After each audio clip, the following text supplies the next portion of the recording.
Vaikinai, pažiūrėkite į tą vandens telkinį. Jie sako, kad tikrasis žaibas Makvynas įkrito būtent į tą vandens telkinį. Todėl atsinešiau savo milžinišką magnetą, kad patikrinčiau, ar tai tiesa ar melas. Skamba beprotiškai, nesvarbu, ar tai tikra ar ne. Mes tai išsiaiškinsime pasitelkę mano magnetą. Bet pirmiausia, pažiūrėkime vaizdo įrašą.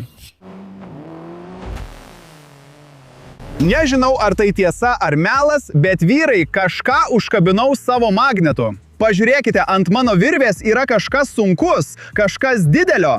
Tuojau viskas paaiškės, kai ištrauksime iš vandens. Tai tikrai jaučiasi kaip automobilis. O Dieve, tiek daug burbulų kyla iš vandens, o virvė taip stipriai įsitempia. Tuoj ištrauksiu visą žaibą Makvyną iš vandens. O Dieve, žiūrėk, kažkas raudono kyla į paviršių. Ar tai žaibas Makvynas? Ar palauk, kas čia parašyta? O Dieve, vaikinai, tai yra automobilis, kuris priklauso pačiam žaibui Makvynui. Tai reiškia, kad visa ši istorija yra tiesa. Visas žaibas Makvynas kažkur ten po vandeniu, o mes tik paėmėme vieną jo dalį. Tai gali reikšti tik vieną dalyką. Žaibui reikia mūsų pagalbos. Padarykime tai. Meskime toliau, kad ištrauktume visą automobilį iš vandens. Bet vaikinai, aš nežinau, kaip tai galėjo nutikti. Kaip Makvynas pateko po vandeniu, kokia buvo to kritimo priežastis, dabar aš nematau. Aš nejaučiu nieko sunkaus, bet matau burbuliukus. Tai gali reikšti tik viena, vaikinai. Mes kažką traukiame iš vandens. O Dieve, kas tai per daiktas? Tai kažkas juodo. Palauk, alyva? Alyva žaibui Makvynui. Ir čia matome pavojaus ženklą su kaukole. Paprastai šį kaukolės ženklą matome ant kokio nors nuodo, vaikinai. Taigi galbūt kažkas bandė nunuodyti žaibą Makvyną. Taigi galbūt buvo žudikas. Galbūt buvo žudikas, kuris bandė nužudyti žaibą Makvyną. Galbūt Makvynas buvo nunuodytas, jis prarado kontrolę, kažkas panašaus. Ir tai buvo priežastis, kodėl jis įkrito į vandenį. Turime mesti toliau, kad suprastume, ar žaibas Makvynas vis dar gyvas. Taigi paskubėk, paskubėk! Mes išgelbėsime žaibą Makvyną iš filmo Ratai. Vaikinai, kiekvieną kartą mesdamas į tą tašką jaučiu įtampą. Pažiūrėkite, kaip mano virvė įtempta. Tai reiškia, kad po vandeniu turime kažką didelio ir sunkaus. Ir pažiūrėkite, kiek daug burbulų kyla iš vandens. Pažiūrėkime, galbūt visas žaibas Makvynas išlenda iš vandens. Kažkas raudono išlenda. Palauk, tai ne visas automobilis. Tai tik automobilio dalis. Ne. Prisimeni tą blizgantį žaibą Makvyną? O Dieve, taip, tikrai. Visa piniginė iš žaibo Makvyno. Tai reiškia, kad smūgis įkritus į vandenį buvo toks stiprus, buvo toks sunkus. Žaibas Makvynas buvo sudaužytas į gabalus. Bet kodėl? Kodėl? Kokia buvo priežastis? Kas tai padarė? Mes vis dar turime daug klausimų. Todėl turime tęsti savo tyrimą. Ir kad gautume daugiau užuominų, turime likti prie tos nusikaltimo vietos, kur žaibas Makvynas buvo paniręs po vandeniu. Taip pat ir mano magnetas veikia. Ką dar galime iš ten ištraukti? Taip, jaučiu kažką. Kažkokie burbuliukai. Tai visai nesunkus daiktas, atrodo, kad tai kažkas mažo, bet tikrai kažkas yra ant mano magneto. Kas čia išlenda iš vandens? Palauk, ką? Tai atrodo kaip taurė. Čempiono taurė. O Dieve, auksinės stūmoklio čempiono taurė. Šis trofėjus priklauso žaibui Makvynui. Tik žaibas turi tikrą stūmoklio taurę, vaikinai. Tai labai brangu ir labai svarbu. Taigi dabar galime manyti, kad daug dalykų iš filmo apie automobilius pateko į tą vandens telkinį. Ir galbūt po vandeniu yra visas žaibas Makvynas. Turime mesti toliau, kad tai išsiaiškintume. Gerai, tęsiam. Meskime toliau. Pirmyn, žaibe! Pirmyn! Mes tave išgelbėsim! Mes ištrauksime daug daiktų iš to šiurpaus vandens telkinio. Ir manau kažkaip... Taip, jaučiu kažką.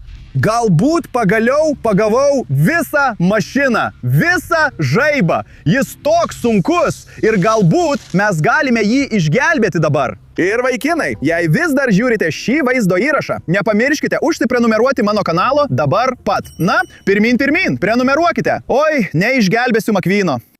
Ar užsiprenumeravote? Puiku. O dabar, vaikinai, ištrauksime tą mašiną iš vandens. Jaučiausi lyg būčiau kažką išjungęs. Dalelę McQueeno. O dieve. Ei, pažiūrėkime, kas išeis. Ar tai dar viena McQueeno dalis, ar kas? Čia turime laidus. Turime akių, burnos, balso valdiklius. Kodėl žaibas McQueenas reikia valdiklių? Jis gyvas.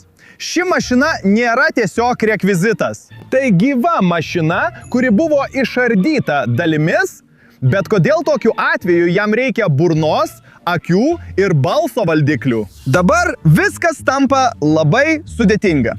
Turime gelbėti McQueeną ar ne? Jei tai ne originalas, jei tai netikras McQueenas iš ratai, tai kas tada? Turime mesti toliau, kad išsiaiškintumėm. Einam. Bet vyrai, jei tai netikras žaibas iš ratai, tai kas tada ir kaip tai veikia? Taip, vyrai, žiūrėkit, kiekvieną kartą, kai metau magnetą į tam tikrą vietą, jaučiu visą automobilį po vandeniu. Nes jis toks sunkus ir toks didelis, aš turiu milžinišką magnetą. Jis labai galingas. Taip, nes tuo ištrauksime visą automobilį. O, arba ne? Manau, vėl kažką išjungiau. Ant mano magneto dar buvo kažkas, bet ne visas automobilis. Manau, turiu užsidėti savo nardymo kostiumą, kad galėčiau panerti po vandeniu ir pamatyti žaibą po vandeniu.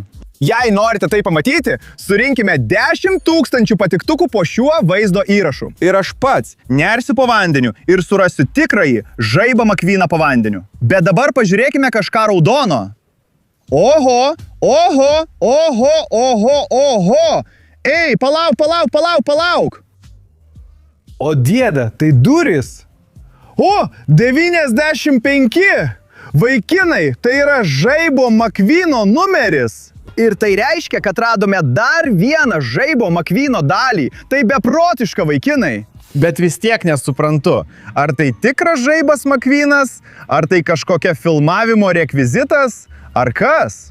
Kodėl radome šiuos kvailus valdiklius ir jie mums sako, kad jie yra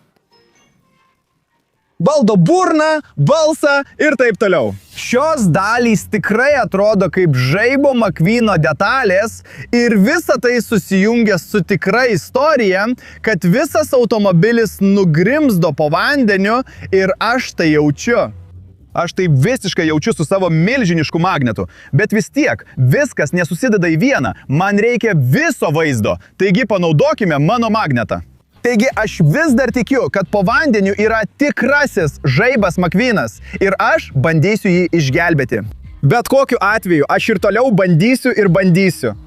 Gerai? Gerai. Šį kartą šiek tiek prašoviau. Mašina yra truputį kairiau, o aš mečiau truputį dešiniau. Bet vis tiek kažką užkabinau savo magnetu. Tai lengva, bet vis tiek šitas daiktas yra būtent ten.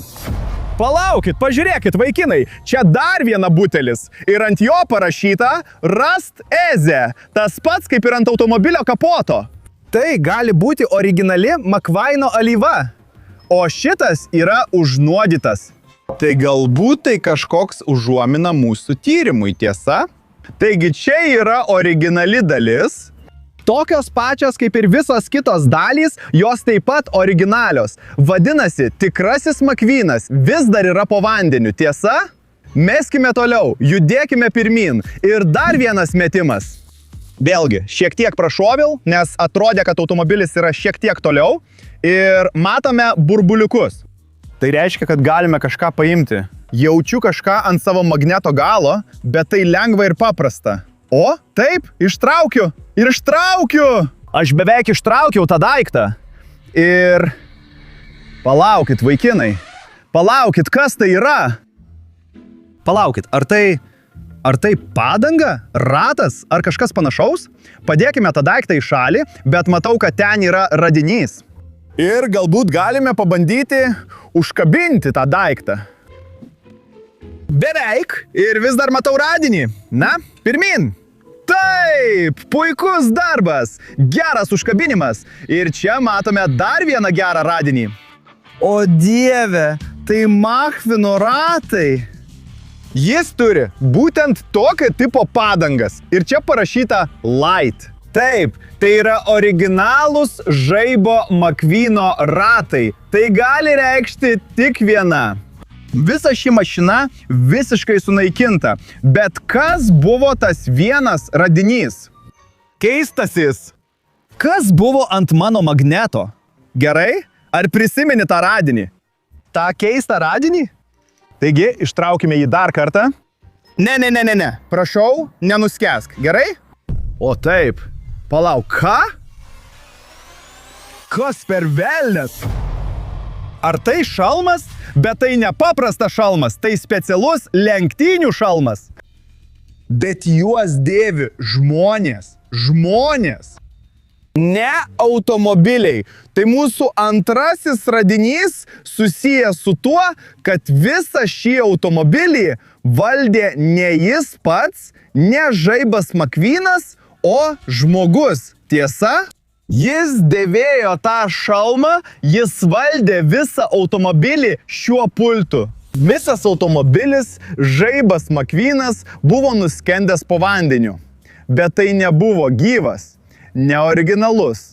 Jį valdė pilotas. Taigi galbūt pilotas kažką negerai padarė su alyvomis ir dėl to prarado kontrolę, tiesa? Nes jo automobilis visiškai išsikraustė iš proto. Jis negalėjo jo suvaldyti vairuodamas ir atsidūrė po vandeniu. Tai gali reikšti tik vieną dalyką. Po vandeniu vis dar yra visas raudonas automobilis, kuris atrodo kaip tikras Makvynas. O tikrojo Makvyno dėja čia nebuvo. Taigi, vaikinai, mums vis dar reikia atlikti tyrimą. Jei norite, kad panardyčiau šiame vandens telkinyje, drąsiai rašykite savo komentarus. Ir žinoma, paspauskite patinka šiam vaizdo įrašui. Surinkime 10 000 patiktukų po šiuo vaizdo įrašu ir aš padarysiu jums kažką labai ypatingo. Mano vardas yra Slav, ačiū, kad žiūrėjote ir iki greito susitikimo. Viso gero. Yes.